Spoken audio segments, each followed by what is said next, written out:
Welcome back to Hong Very welcome back. Continue down here.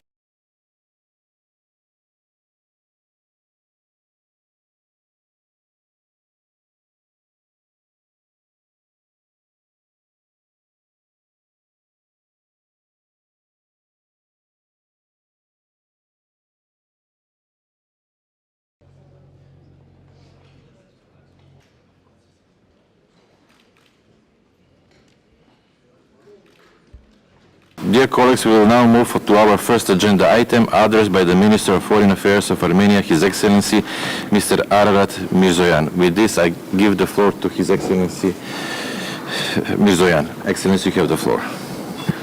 Thank you very much, Mr. Chairperson, distinguished ambassadors, ladies and gentlemen. I would like to thank the North Macedonian OSCE chairpersonship for convening this special PC meeting.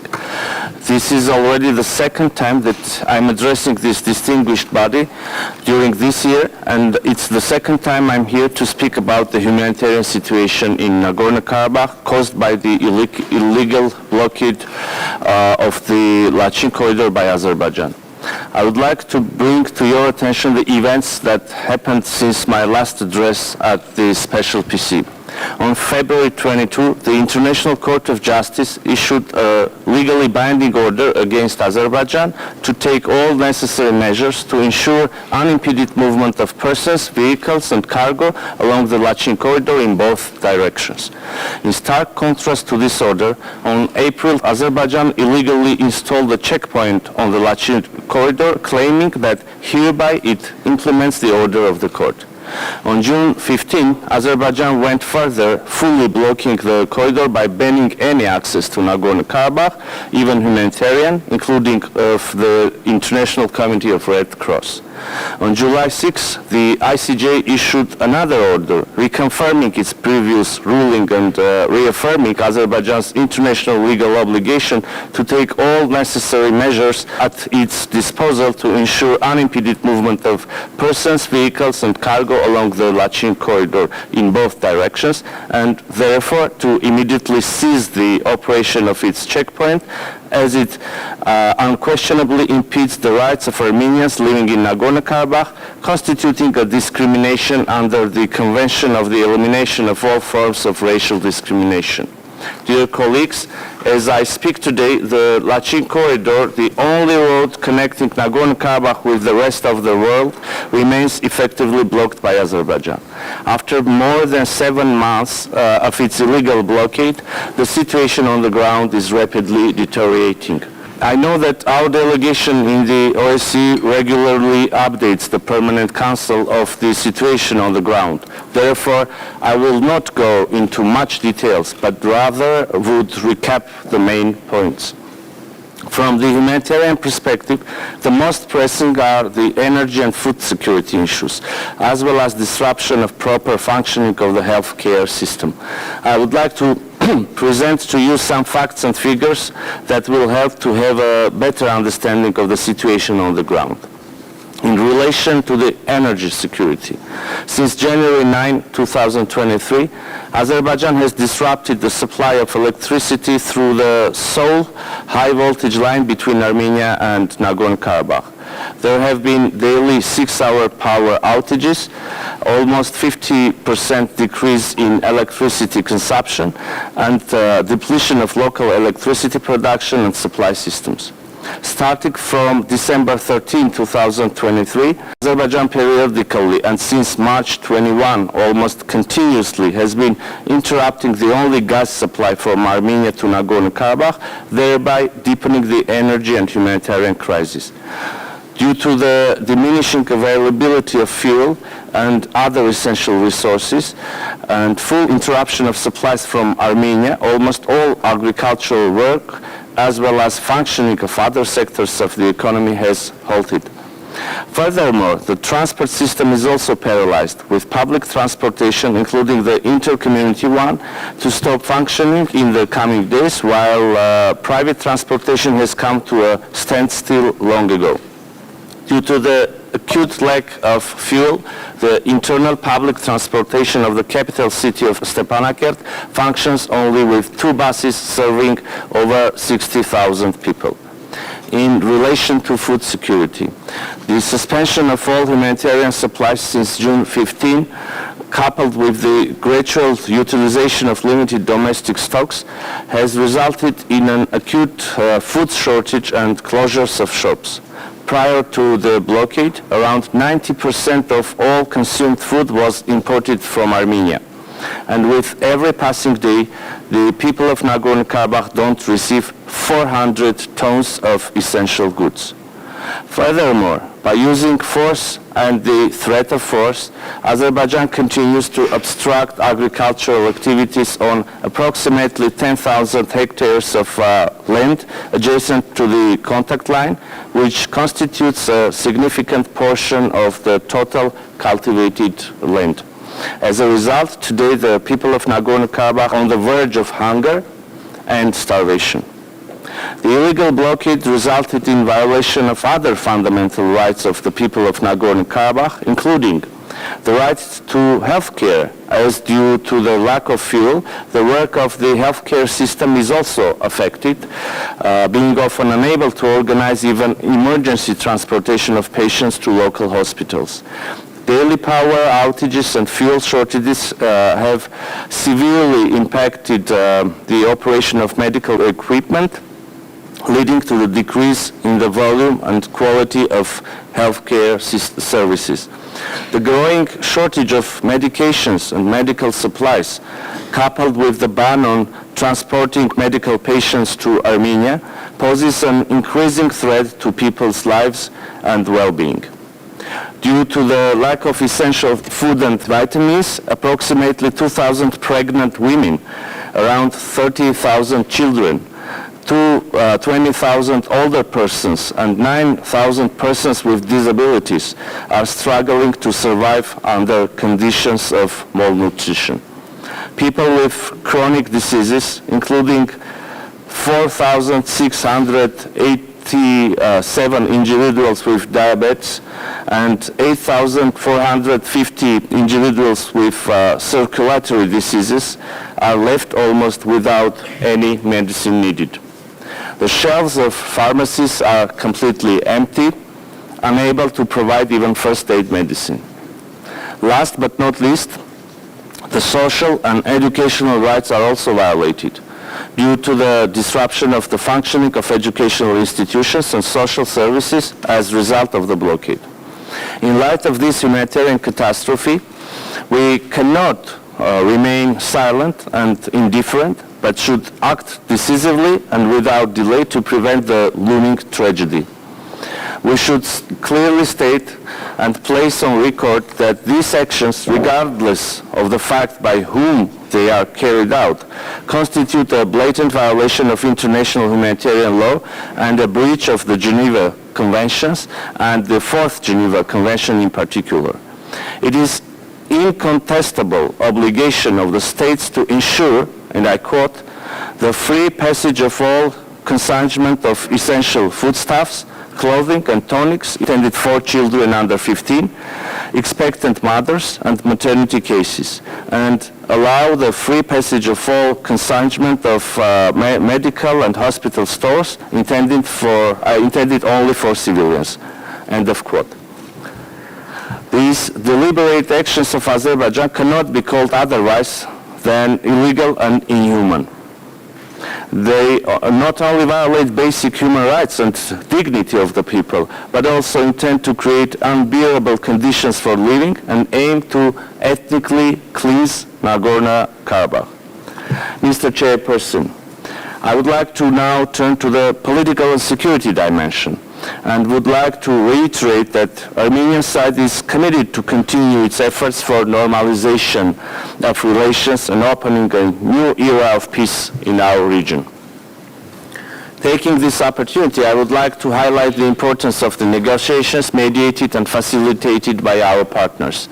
We appreciate their efforts and dedication to the peace agenda and better future for our region.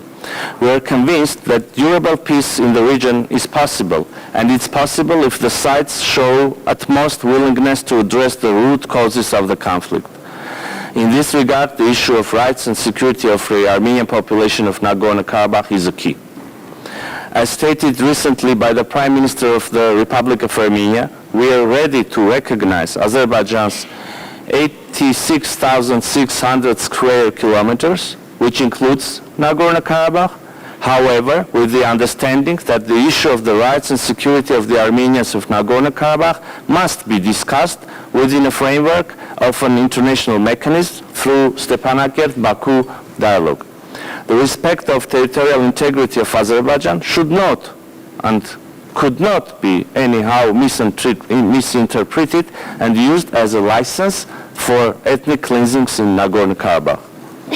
For understandable reasons, I cannot go into much details regarding the ongoing discussions and would like to just reaffirm our readiness to engage in good faith and in finding solutions to extremely complex and sensitive issues and situations.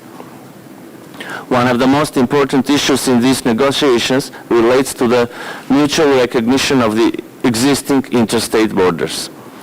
According to the Almaty Declaration of 1991, the administrative borders of the former Soviet republics of Armenia and Azerbaijan were recognized as interstate borders.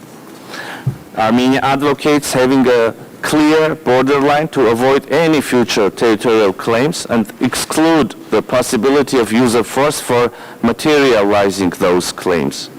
And in order to avoid any further ambiguity, we propose to recognize as the basis for the delimitation of the state border the most recent existing maps. To our deep regret, it seems that leaving much ambiguity in this regard is exactly what Azerbaijani leadership wants and has in mind and strives for. Furthermore, establishment of peace and security also requires implementation of certain confidence-building measures. With this in mind, we have proposed to create a demilitarized zone on the borderline between Armenia and Azerbaijan. Our suggestion is to relocate the forces to the borderline defined in the 1975 USSR General Staff maps and start discussions on modalities of the mentioned demilitarized zone or distancing of forces.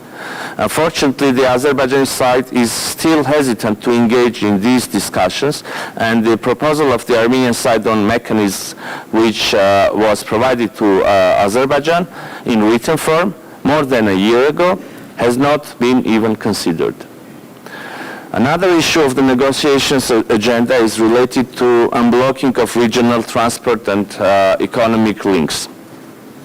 Being a landlocked country and having closed borders with 2 out of 4 of our neighbors, Armenia is very much interested in pursuing this agenda with the clear understanding that all communication links shall operate based on the sovereignty and national jurisdiction of the countries and according to the principles of equality and reciprocity. The progress achieved in the last 3 years on this issue gives us some optimism to pursue our vision on the Armenian, as we call it, Armenian crossroad. At the same time, we see that in parallel with conducting negotiations on normalization of relations with Armenia, Azerbaijan consistently engages in actions on the ground that lead to worsening of the situation in and around Nagorno-Karabakh.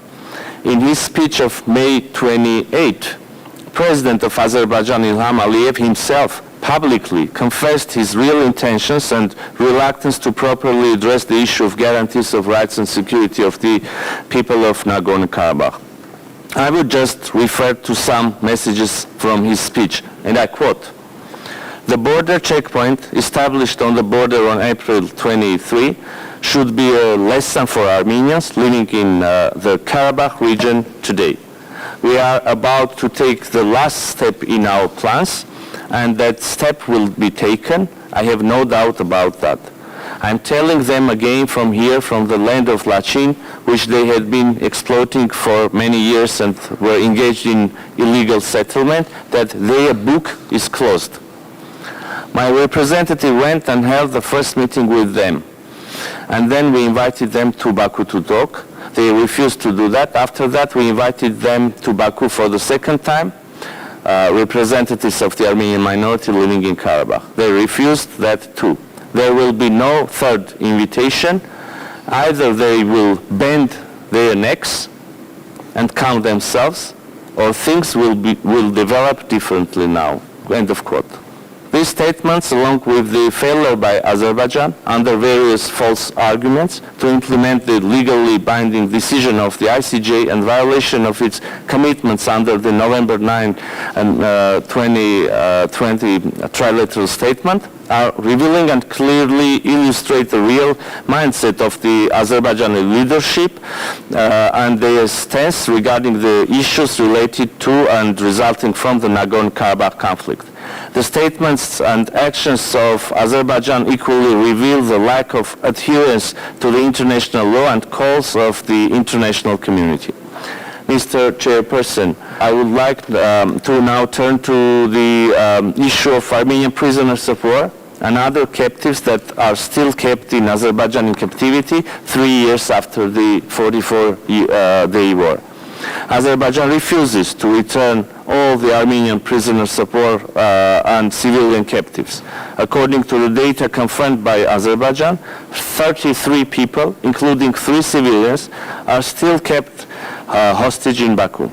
Moreover, on 26th of May this year, after the meetings in Brussels and Moscow, 2 more servicemen of the armed forces of Armenia who were delivering provisions and water to combat outposts were abducted by the armed unit of Azerbaijan, which illegally crossed the state border of Armenia. On July 7, they were sentenced to 11.5 years of imprisonment. This is yet another violation by Azerbaijan of the international humanitarian law and trilateral statement from November 9, 2020. Mr. Chairperson, dear ambassadors, the OSCE, which with its mandated structures has been engaged in mediating the negotiations to resolve the Nagorno-Karabakh conflict from the early 1990s, unfortunately, the use of force and the war of aggression dealt a severe blow to these efforts. Even though Azerbaijan wrongly claims that Nagorno-Karabakh is an internal issue now, the humanitarian catastrophe created by Azerbaijan in Nagorno-Karabakh shows that without a viable international mechanism, no single Armenian will survive in Nagorno-Karabakh. Although talks with Azerbaijan continue, further deterioration of the situation on the ground in Nagorno-Karabakh risks to seriously harm the ongoing political process. Thus, all the partners interested in peace and stability in South Caucasus should take concrete actions. The situation is crystal clear. Pressuring Azerbaijan to open the Lachin corridor will greatly contribute to the peace perspectives of our region. Concluding my speech, I would like to alarm you once again that the humanitarian catastrophe in Nagorno-Karabakh deteriorates with every passing hour. The current situation on the ground requires urgent attention of the international community.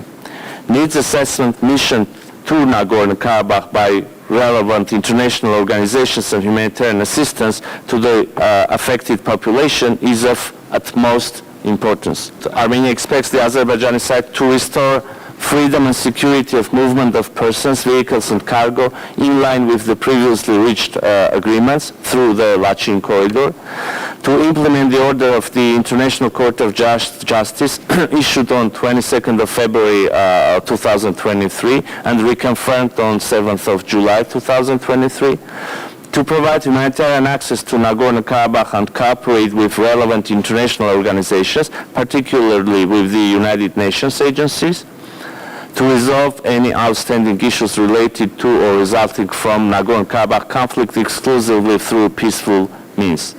Thank you very much for your attention.